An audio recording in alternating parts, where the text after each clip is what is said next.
수요일 새벽기도 나오신 성도님들을 예수님의 이름으로 환영하고 축복합니다.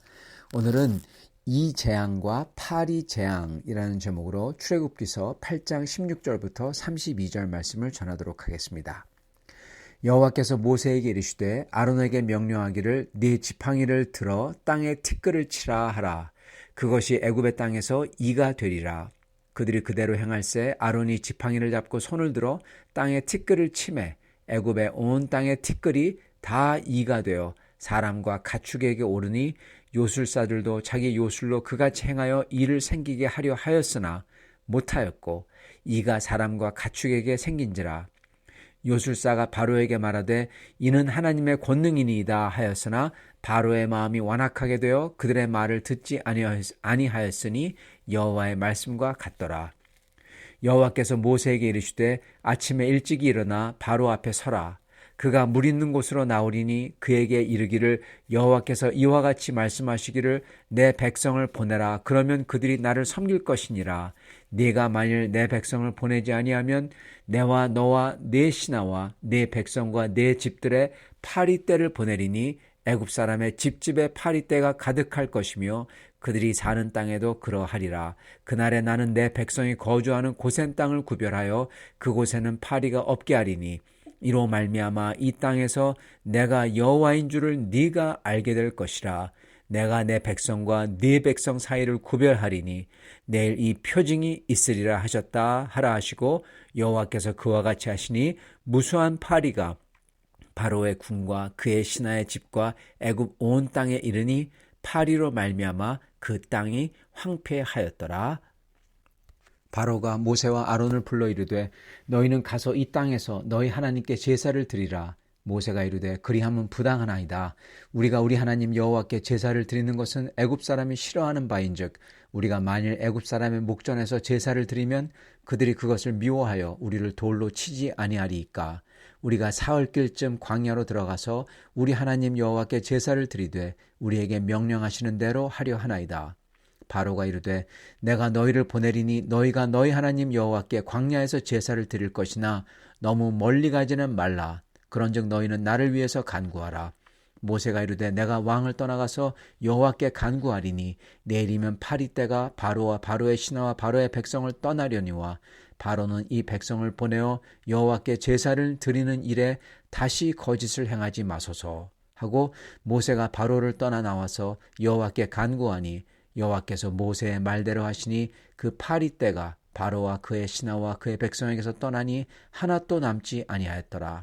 그러나 바로가 이때에도 그의 마음을 완강하게 하여 그 백성을 보내지 아니하였더라. 아멘. 오늘 말씀 제목 이 재앙과 파리 재앙에 대해서입니다.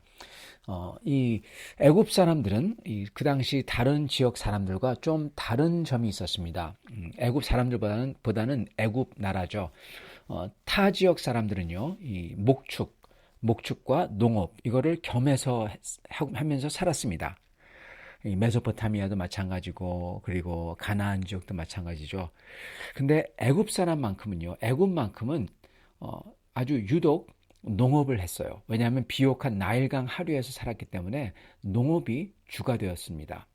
그리고 오늘 말씀에 나오다시피 이 애굽 사람들은 이 애굽 사람들의 신들 중에서 이 고대 애굽과 신 애굽으로 나뉘는데요. 둘 다 염소와 양, 염소죠 특히. 그리고 양은 염소에 이제 관련돼 있으니까 염소를 신의 상징으로 여겼습니다. 태양신과 염소 이거를 갖다가 태양신을 염소를 머리를 가진 그러한 존재로 표현을 했던 겁니다. 그렇기 때문에 이 이스라엘 사람들이 양을 잡아서 제사를 바치는 것을 아주 어떻게 보면은 자기들의 신의 상징을 제사로 잡아서 바친다라 가지고 아주 이 용납을 안 했던 겁니다. 그래서 오늘 보면은 이 애굽 사람들이 이스라엘 사람들이 제사를 지내면 돌로 친다. 그래서 멀리 가서 해야 된다. 그 말이 나오는 거죠. 그래서 어떻게 보면은 유독 애굽인들은요 흙에 즉 지력에 기대어서 살던 사람들이었습니다. 그런데 오늘 말씀에 보면은 온 티끌이 온 흙이 이로 변한다. 그렇게 말씀하세요. 저번에 나일강이 애굽인들에게 생명을 주는 그 생명줄인 나일강이 애굽인들에게 재앙이 되는 거였다면 오늘은 티끌, 즉 흙이 애굽인들에게 재앙이 되는 겁니다. 어떻게 보면은 그들에게 그 나일강이며 그 흙이며 그들에게 생명을 주는 그러한 것들이 어떻게 보면 반기를 드는 거죠. 그들에게 재앙이 돼버리는 거죠. 이 흙이 그들에게 먹여주고 그리고 그들의 생명을 주는 게 아니라 물고 쏘는 눈에 보이지 않는 미세한 것들이 되어서 온 애굽을 완전히 다 덮어버린다는 겁니다. 이걸 보고는 요술사들도 자기들이 하려고 하다 못하죠. 그러면서 하나님을 대적하는 이 사람들마저도 뭐라고 하냐? 이거는 오직 하나님의 권능이다. 그리고 실토합니다. 적이 실토하기 때문에 이 고백은 진실성을 띠는 거죠. 그런데도 바로온은 자기 편 요술사들, 그들의 실토함마저도 듣지 않습니다. 사실 바로가 이렇게 하나님을 인정하기 싫어하고 그래서 인정하지 않고 무시했던 이유는요, 딱 하나입니다. 예. 그가 교만할 수 있었던 이유가 딱 하나예요. 보세요. 나일강이 피로 변했죠. 그런데도 자기는 어땠습니까? 따로 땅을 파서 물을 가져와요.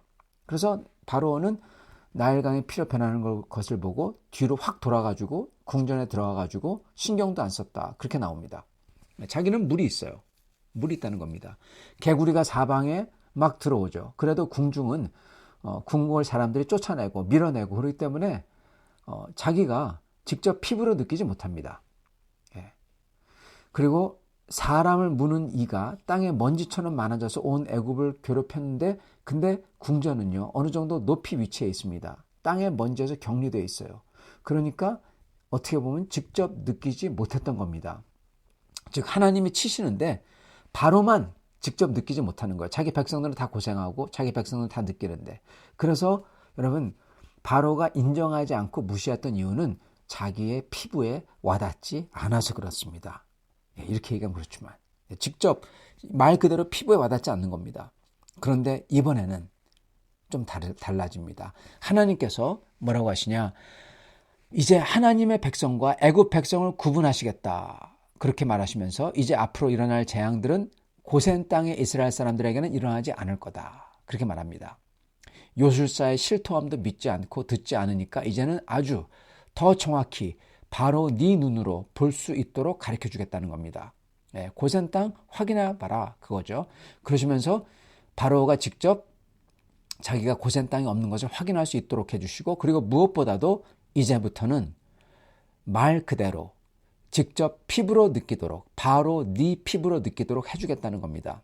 그러시면서 이번에는 소위 파리라고 불리는 것들을 파리떼를 보내신다고 합니다.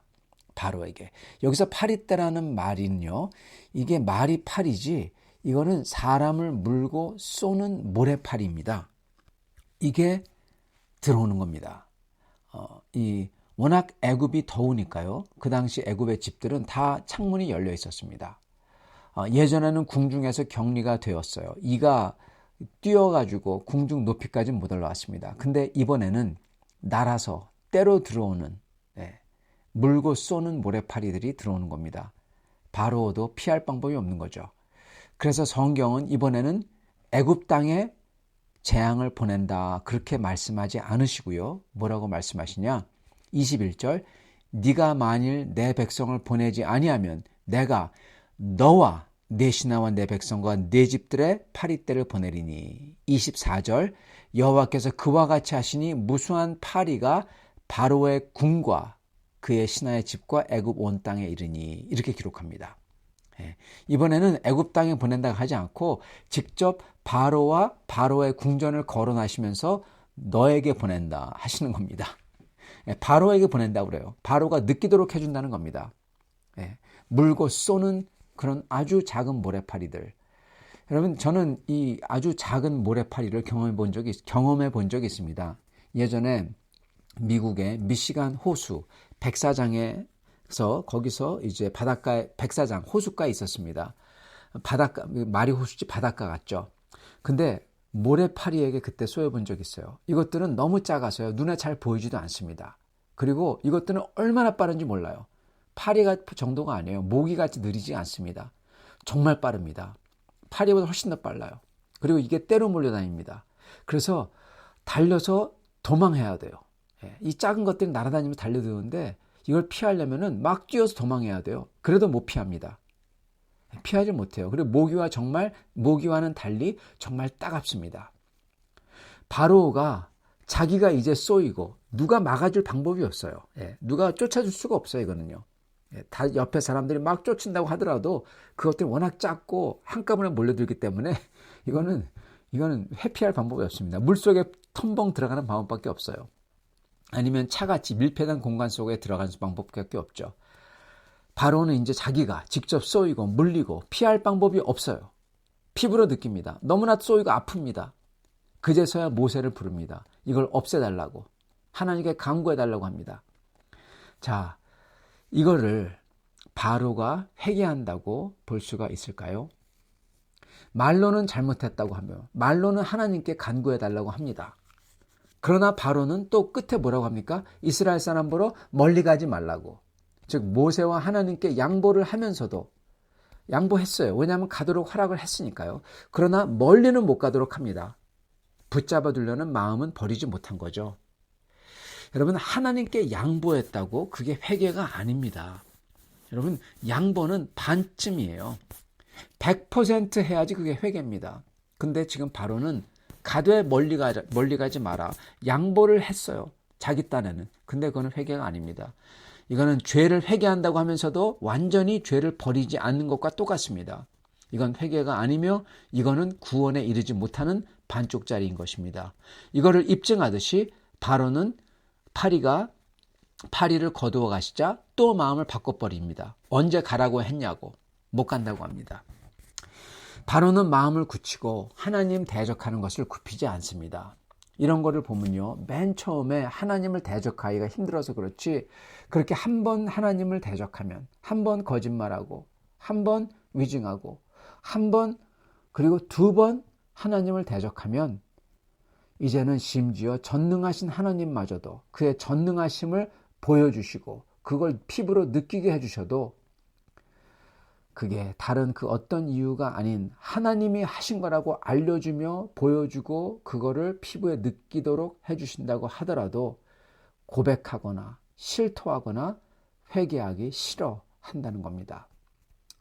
잘못 길을 들었을 때 제일 빠른 길은 돌이키는 겁니다.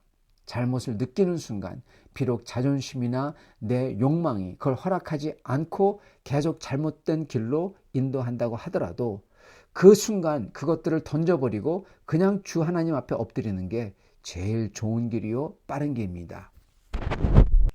저희도요, 이걸 잘 봐야 됩니다. 왜냐하면은 바로가 회개하지 못했던 하나가 바로 모세 때문이에요. 누가 그럽니다. 하나님에게는 회개하겠지만은 네 앞에서는 회개 못해. 여러분, 바로도 똑같습니다. 하나님 앞에는 회개할지 모릅니다. 근데 모세 앞에는 회개를 못하겠는 거예요. 성도 여러분, 우리도 똑같습니다. 어떤 때는 바로처럼 하나님을 대표하는 게 모세고 하나님도 하나님이지만 그냥 모세 앞에 엎드리는 게 바로가 싫어. 하나님께 못 엎드리는지도 몰라요. 마찬가지로 우리도 진리와 하나님을 대표하는 사람 또는 그러한 그룹 또는 교회 이런 게 싫다고 엎드리지 않을 수도 있다는 겁니다.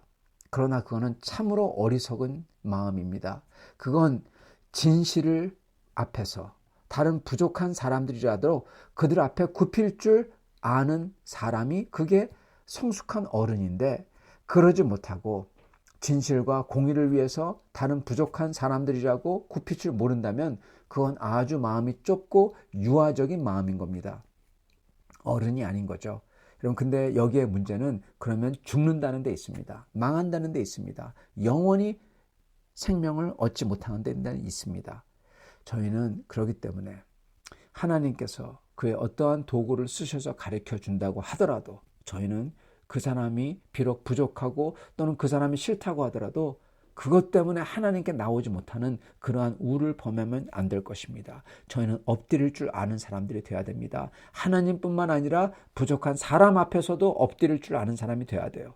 그래야 하나님 앞에 엎드릴 수 있습니다. 눈에 보이는 사람 앞에 못 엎드리는데, 눈에 보이는 사람을 사랑하지 못하는데 어떻게 하나님을 사랑하고 하나님 앞에 엎드릴 수가 있겠습니까? 이게 성경의 원칙입니다. 모세가 바로에게 걸림돌이 됐듯이 우리가 다른 사람이 걸림돌이 되면 안 될 것입니다. 저희는 엎드릴 줄 아는 사람이 되어야 하겠습니다. 그랬을 때 하나님 앞에도 엎드릴 수 있을 것입니다. 이렇게 사람과 하나님 앞에 엎드릴 줄 아는 그러한 성도들이 다 되실 수 있기를 축원합니다. 같이 기도하겠습니다. 하나님 아버지, 하나님께서 저희를 치실 때, 저에게 가르쳐 주실 때 저희가 사람은 저 사람만큼은 엎드리지 못하겠다고 그런 소리를 하지 않도록 해 주시옵소서. 주님, 저의 교만함을 앗아가 주시옵시고 저희가 누구에게든지 하나님이 가져오는 진리라면 누구에게든지 엎드릴 수 있는 그러한 사람들이 다 되어 참으로 하나님 앞에 엎드릴 수 있는 사람들 될 수 있도록 축복하여 주시옵소서. 예수 그리스도 받들어 기도드립니다. 아멘.